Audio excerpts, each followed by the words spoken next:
Yo, mega love shoutout. Andito tayo para pag-usapan natin, bakit nga ba laging nagtatraidor daw si Mayor Isko sa kanyang mga kapartido. Andyan na yung kay Erap, kay Lim, at ngayon naman kay Mayor Hali Lacuna. So, lagi nilang sinasabi, si Isko, traidor yan. Yung mga kasama niya, laging iniiwan sa ere o laging kinakalaban. Diba? Na ano naman natin yan. Yan ang lagi sinasabi nila. Kaya daw dapat huwag natin pagkatiwalaan. Pero meron akong isang bagay na gustong i-remind sa inyo bago ko tuloy itong topic ko to. Kung bakit nagagawa yan ni Mayor Isko. Eto, panoorin nyo yung konting clips. Because ang naglagay sa utang na loob ko sa taong bayan. Kaya kahit kakampi ko, aawayin ko kapag talipanda sa taong bayan. Kahit nakakampi ko sa politika, kasama ko kahit ngayon. Nagtatanggal ako kahit kakampi ko kapag piniperwisyo tao. Kasi ang gobyerno supposed to be sinasandalan ng tao. Hindi yung kami-kami lang mga politiko ang mga nagkakasunduan. No? Dapat ang pinagkakasunduan namin yung tao. Kaya never ako magdadalawang isip, never akong lalaban sa mga politiko, kalaban o kakampi kapag sinasagasaan na interes ng tao.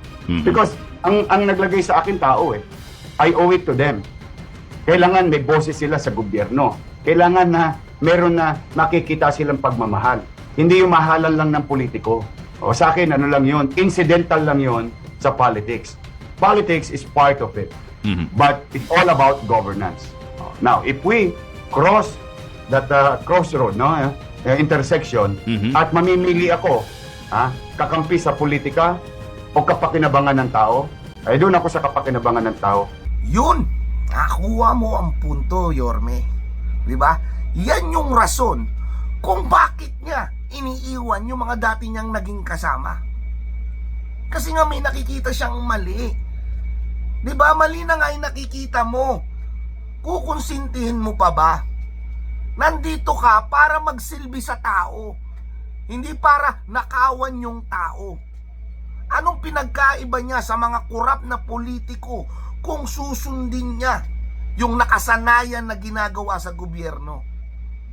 Dito nagtatrabaho sila para pagsilbihan ng tao, hindi para nakawan ang tao. Paulit-ulit nyo mang sabihin na dati niyang kasama, kinalaban niya, dati niyang kaibigan, kinalaban niya sa politiko. Diba? Binangga niya. May maling nakikita Mali ba yung sinabi ni Mayor Isko na ang boss niya is ang tao? Hindi yung mga kapolitiko niya o kasama niya sa politiko. Ibinoto siya ng tao. Natural lang pagsilbihan niya yung tao. Hindi yung kapwa niya politiko. Hindi sila nagsama-sama sa politiko para mangurakot ng pera, para gumawa ng mali. Dapat nagtutulungan sila, para makagawa ng maganda, mabuti sa kapwa. Tandaan nyo, ang pagkakaibigan hindi lang sa pera nasisira. Mangilan-ngilan nasisira din dahil sa prinsipyo. Nasasagasaan na ang prinsipyo ni Yorme Isko. Sasamahan niya pa ba yung nakikita niyang mali? Di ba? Kasi ang daming paninira sa kanya ngayon kesyo si Yorme, balingbeng, traidor. Di ba? Ano man sabi ni Yorme Isko? Parang sinabi niya, di bali na maging balimbing ako sa kaibigan ko. Parang gano'n ang punto. Huwag lang akong maging balimbing sa mga taong bumoto at nagtiwala sa akin. Parang yun ang gustong ipamukha ni Mayor Isko. At yun yung hindi ma-realize ng ibang tao. Diba? Kasi yung iba mabasa lang. Oo nga, ganyan si Isko, traidor si Isko. Diba? Tignan nyo yung nagawa ni Yorme Isko. Nagawa ba ng ibang mayor yan? Diba?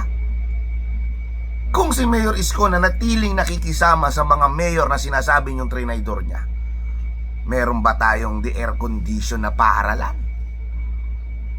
Malilinis ba yung Divisoria? Diba? Sasarap ba ang buhay ng mga senior citizen sa Maynila? Lahat yan hindi nangyari kung hindi naging traidor na sinasabi nyo si Isko sa mga nakasama niyang politiko. Kung hindi siya naging traidor, kung tutuusin, hindi nga pagiging traidor yun. Pagtatama yun ng maling nagawa ng mga kasama niya. Kasi kung sinundan niya yun, naka-reflect sa kanya yung ginawa ng dati niyang kasama, magre-reflect din sa kanya yun. Kasi wala siyang boses, wala siyang ginawa, hinayaan lang.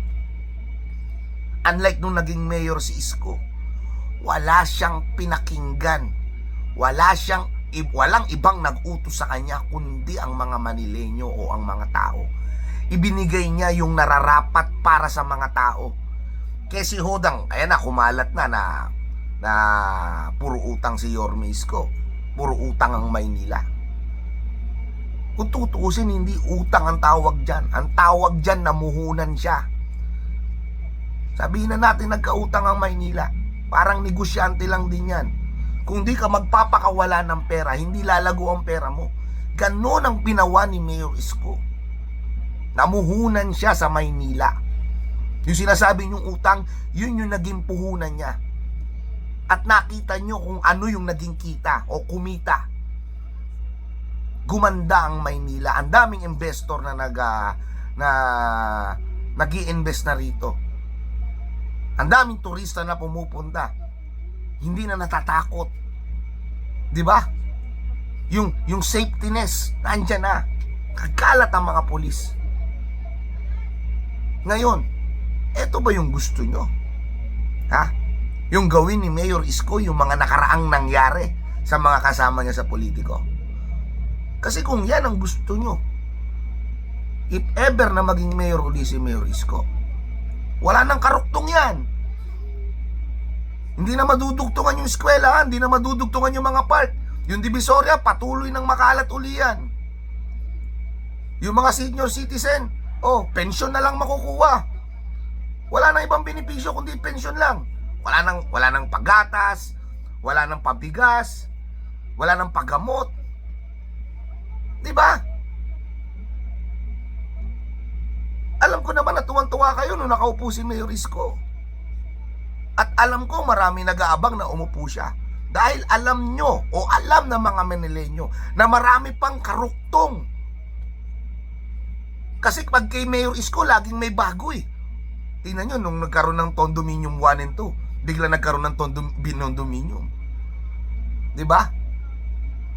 Alam nyo yung laging may bago, hindi siya napapako sa iisang project lang. Yung iba, yabang ko, ito project ko. May Condominium ako. Si Mayor Isko, hindi. Sa susunod, abangan nyo yung Binondominium. Meron ako, paggatas o pa-cake sa mga senior citizen. May pabigas sa susunod. Padagdag ng padagdag. Hindi katulad nung iba, nangako, ganito, ginawa to, ganito. Ayan na. Kay Mayor Isko, maraming surprise. At yung surprise na yung kapakinabangan ng tao. Yun yung lagi niyang pinupunto. Yan ang importante sa kanya, yung kapakinabangan ng tao. Hindi kapakinabangan ng kapwa niya politiko. Mag-isip-isip tayo. Dahil ako, willing din akong mag-traidor. Kung alam kong mali na yung ginagawa ng kasama ko. Gamitan po natin ang utak. Maraming salamat po. This is AC Sigao, ang inyong Iskonian Vlogger.